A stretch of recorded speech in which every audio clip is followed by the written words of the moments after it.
just ain't sexy. Like, let's keep it honest. Side locks ain't sexy. I don't care if you're a man, woman. Side locks just ain't sexy. I just don't wanna leave you. Might just know the reasons why we both can't play here. Hey you guys, welcome back to my channel. It is your girl V and I'm back with another video. If you are new here, welcome, and if you're a returning subscriber, welcome back. From the title of this video you can see I'll be talking about my 6-month lock update. It's my loc-versary, y'all.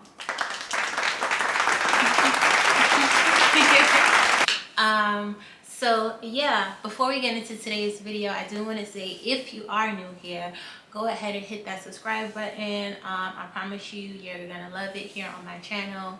I have everything where it comes down to my microlocs, my studies, my travels, my style, just everything on this one channel. So go ahead and subscribe and join the gang. Let's jump into today's video. Yesterday was February 28th, which was the last day of the month, but it also marked my 6-month loc-versary, and I am so excited. So to celebrate my 6-month loc-versary, I decided that I would do a 6-month Microloc Q&A. So I will be answering a lot of questions that most people have when they are interested in getting microlocs, or even when you're just curious to know what what it's like getting microlocs. Okay, you guys, so firstly, let's talk about 6 months. The first thing I want to say is that there is a misconception that your hair will lock in 6 months. I was told that my locks will start to lock in as little as 6 months, and if I'm being honest, I do see an improvement in my locks. I do see that they are getting fuller in size. However, they, in my opinion, have not entered the locking stage just yet. I can still tell that there's a lot of interlocking. Maybe at the very roots it's kind of locking, but the strands itself, no, there is no locking. I looked it up and it actually says you will start to see your hair locking at the 10-month mark.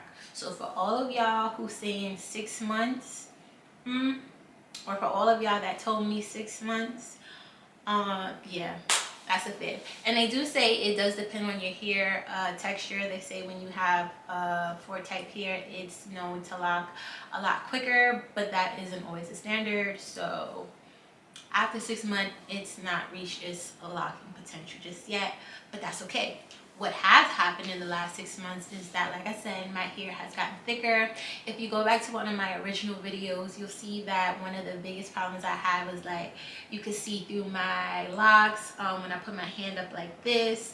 The ends were real stringy and skinny, and I did not like that at all, but that is part of the process. So now they have improved a lot. I'll show you guys. This is the ends. So they're still not at their full potential, but it looks better than where I started. And one thing I do have to do is go back to where I started. I have to look at pictures from last month, from the day I got my locks installed, from the 1-month anniversary, only because when you look at yourself every day, you don't really notice the subtle changes that is happening. But when you compare it back to that first day, you're like, whew, my hair is doing some things now. And that's how I feel. I feel that now that I am at 6 months, when I look in the mirror, I can see the change, and I love it. I can see that I'm not locked yet, but I can see that I'm a long way from where I started. And to me, the growth is amazing. Like, yeah. And another thing I will say is, after 6 months, my hair has grown. My hair is holding a little weight. They don't just go in every direction, they do hang down now, so it dropped. So I do love that, and now I just have to look forward to it completely locking up. And in the meantime, I'm going to trust the process, because it has been good to me. Like, it'll be awkward those first couple of months, because I think up until month 4, I was still like, I don't like these ends. I don't like these ends. I don't like them. I don't like them. But present day, I like them. I could deal with them. I'm ready for it to get thicker, but it's manageable right now for me, if that makes sense. Am I happy with the technique used for my Microlocs? Yes.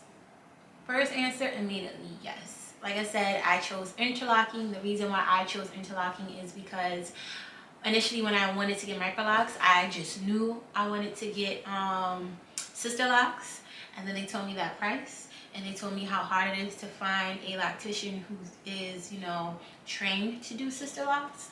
So I was like, you know, let's go for the Microlocs for the cheaper option with a similar look. If I was to consider doing another method for my lock installation, it would be the two-strand twist.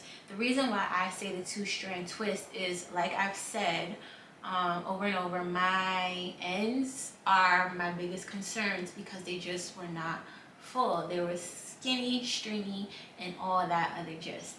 And the reason why I would say two-strand twist is because when you start with a two-strand twist, your ends are of a thicker size, because I'm pretty sure if you have natural hair and you've done two-strand twists, you see how it looks, especially if you have type 4 hair, it'll be thicker, so it'll produce that size that you're looking for in the beginning. Now, how that would change over time, will it get skinnier? I don't know. Once they start interlocking, I don't know. But a lot of the girls that I follow did start with the two-strand twist method, and their sizes were fuller. The only thing is that the ends of the two-strand twist can become undone, so that would be annoying. Whereas with interlocking, it's from root to tip, so you don't have to worry about it unraveling too much. But yeah, so if I could go back and choose a different method, maybe two-strand twists, only because of how it looks during the beginning stages. But ultimately, when it locks, it locks. So there's that. So the next question would be, what is better, DIY locks or getting your locks done by a professional? Now, to the girls who do DIY locks, I commend you, because it is very time consuming. It takes a couple of days to install, and then it takes a couple of days to retie your own hair. I've seen this. I've watched all the girlies who are DIY, and if you choose to do DIY, you have to have a lot of time available. Let me just say that. But the pros of DIY locks is that you can kind of get the size of your locks exactly how you want it. You could get the parting exactly how you want it. You have full control of the results of how your hair turns out. Additionally, when you do DIY locks, more than likely you'll start with the two-strand twist. So if you go in after a couple of weeks or after a couple of months and you realize, hey, this is not the size that I want, I actually want them smaller, or I actually want them bigger, you can go back and do that yourself. You can make corrections, adjustments as you need to. Whereas when you go to a professional, especially when you get interlocking, you can tell them in the beginning stages that you want to make changes. You have to plan it out, and it sets you back. So I feel like when you do DIY, if you have that time to commit, it's worth it because you have full control over how they turn out. Whereas if you go to a professional, you're getting your locks done based on their interpretation of what you want, and also based on their standard niche, or you know what their standard skill is. Because one thing I realized with anything in life, whether it is your hair, whether it is your eyelashes, your eyebrows, whether it is styling of your clothing, when you go to a person, you're gonna notice they have like a certain pattern in how they dress people, a certain pattern in how they do hair, a certain pattern in how they shape eyebrows. So you have to watch what they do and understand that you will be getting something similar to that. No matter how you try to slice it, dice it, and explain it, it always falls back to their signature stamp, let's call it that. whatever you get from a professional, it will be their signature stamp. So for me, the salon I chose to go to, I was looking at their clients going back 5 years. Like I was lurking to make sure, okay, this is how it looks. This is how someone with type 4 hair locks could potentially turn out. This is what the sizing normally looks like. This is the method they start with, and this is how it looks after 6 months, after a year.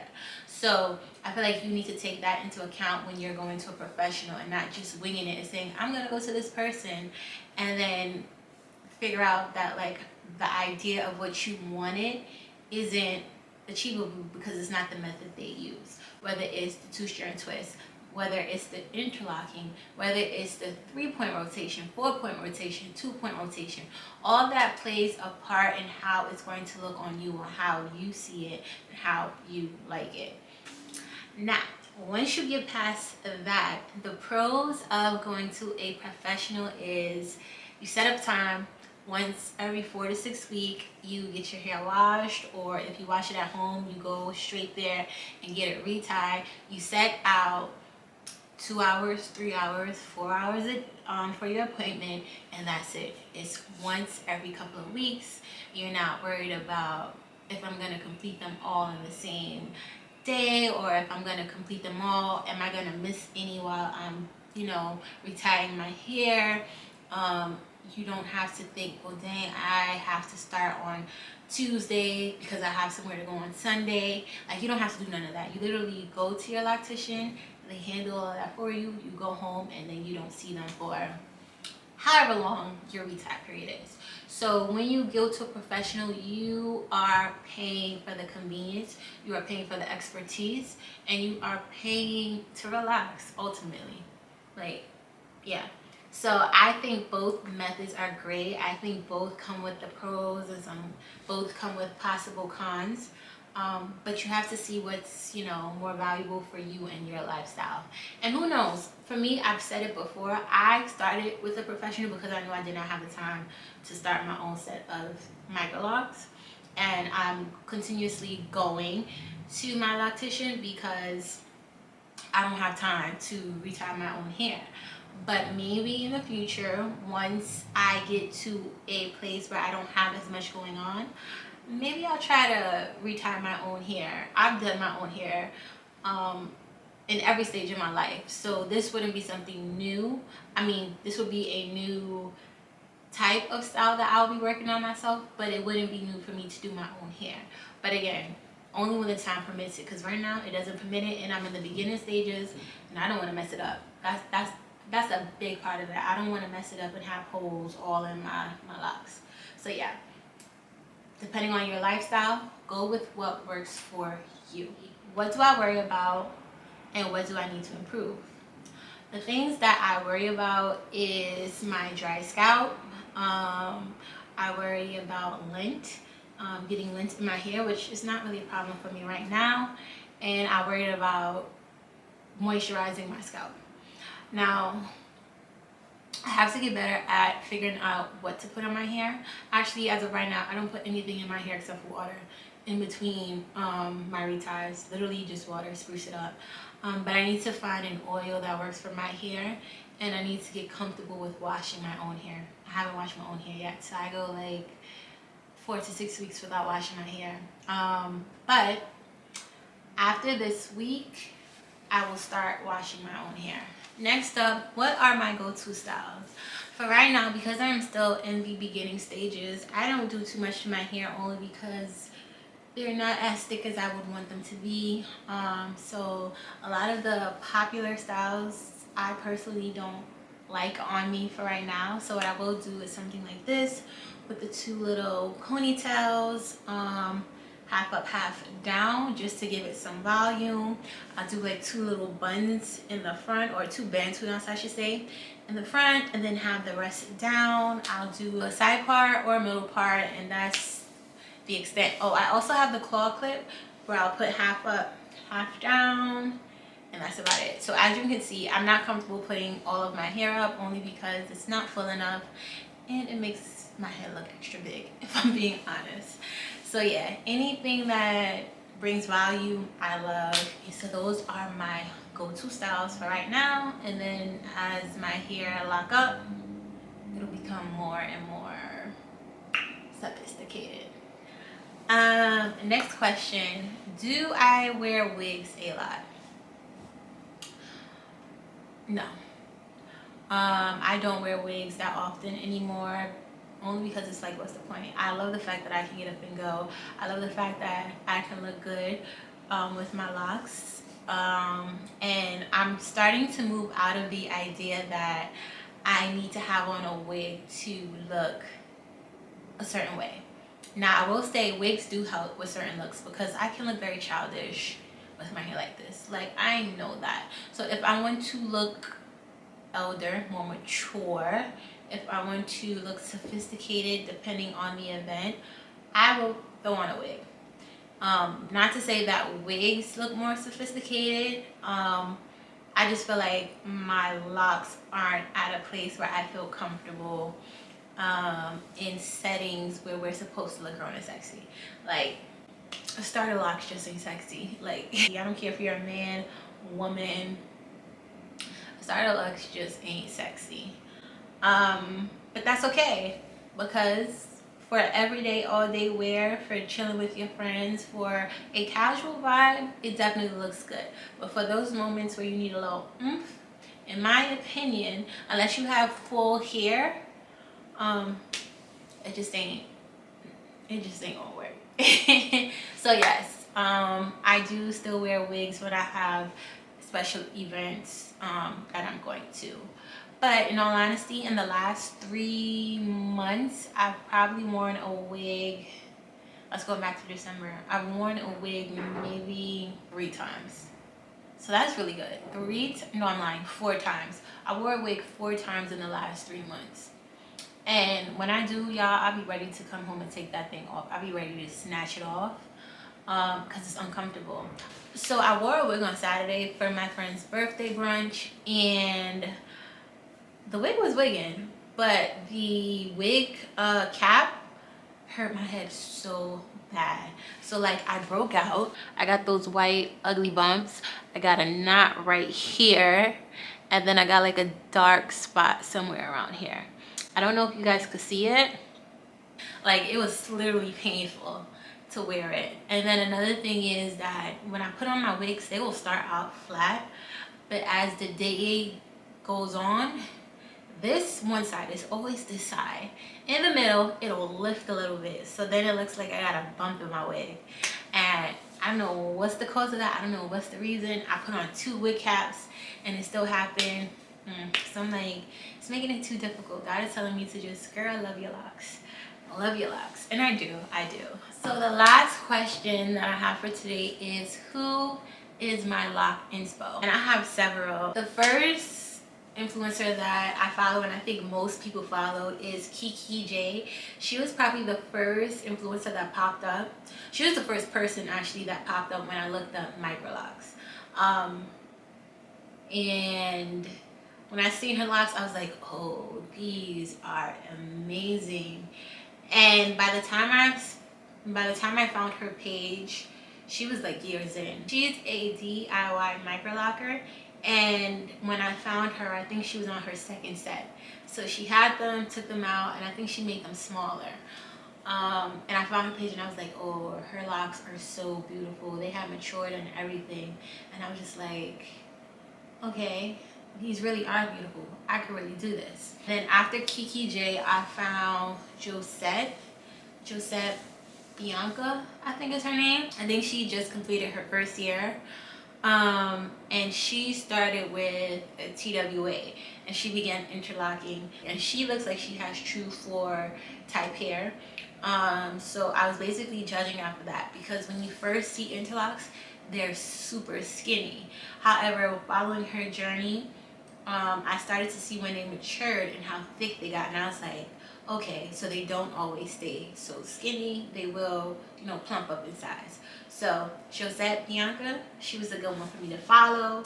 So who else did I find to follow? Her name is Anishka J.